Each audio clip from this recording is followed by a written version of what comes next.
স্বৈরশাসক শেখ হাসিনা নিজেই গুম ও হত্যার নির্দেশদাতা ছিলেন। তার সরাসরি নির্দেশে গুম ও হত্যার মতো ঘটনা ঘটেছে। যুক্তরাষ্ট্র ভিত্তিক আন্তর্জাতিক মানবাধিকার সংস্থা হিউম্যান রাইটস ওয়াচের এক প্রতিবেদনে মানবাধিকার লঙ্ঘনের এমন সব ভয়ঙ্কর তথ্য উঠে এসেছে।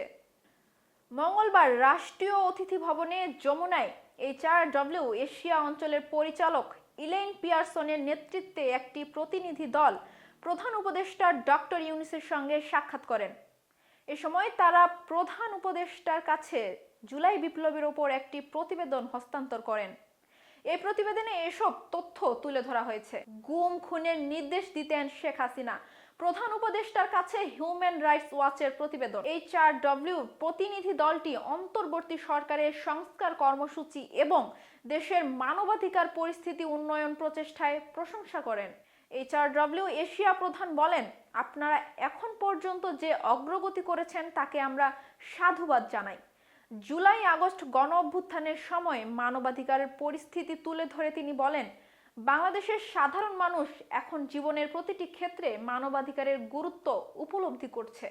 HRW র্যাপিড অ্যাকশন ব্যাটালিয়ন বিলুপ্ত করার সুপারিশ তুলে ধরে বলেছে, গুম ও হত্যার জন্য দায়ী কর্মকর্তাদের অপরাধের জন্য জবাবদিহিতায় আনা উচিত। তিনি বলেন, এখনো জবাবদিহিতা থাকা জরুরি। স্বৈরাচার শেখ হাসিনার শাসনামলের কঠিন পরিস্থিতির মধ্যে মানবাধিকার সংস্থা হিউম্যান রাইটস ওয়াচের যে প্রচেষ্টা ছিল তার প্রশংসা করে প্রধান উপদেষ্টা অধ্যাপক ইউনূস বলেন, গত 16 বছর আপনাদের প্রতিবেদনগুলোতে 16 বছরের একনায়ক শাসনামলের ব্যাপক অপরাধ উন্মোচনে সহায়ক হয়েছে।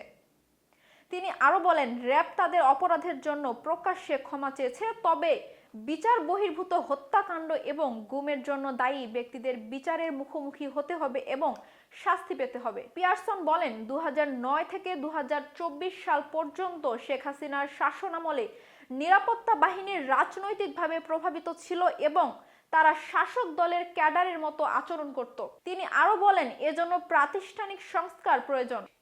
প্রধান উপদেষ্টা অধ্যাপক ইউনূস বলেন, আমরা উন্মুক্ততা এবং স্বচ্ছতায় প্রতিশ্রুতিবদ্ধ। আমরা সমস্ত সংস্কার সুপারিশ প্রকাশ করছি এবং জনগণকে কাঙ্ক্ষিত সংস্কার নির্ধারণের সুযোগ দিচ্ছি। 16 বছরের দমন পীড়ন এবং অপরাধের ক্ষতিপূরণ করা একটি চ্যালেঞ্জিং কাজ হবে। HRW প্রতিবেদনে উল্লেখ করা হয়েছে, গুমের সঙ্গে জড়িত কর্মকর্তারাও হিউম্যান রাইটস ওয়াচকে জানিয়েছেন যে শেখ হাসিনা বা সরকারের শীর্ষ কর্মকর্তারা নিখোঁজ হওয়ার বিষয়ে জানতেন এবং কিছু ক্ষেত্রে শেখ হাসিনা সরাসরি গুম ও হত্যার নির্দেশ দিয়েছিলেন।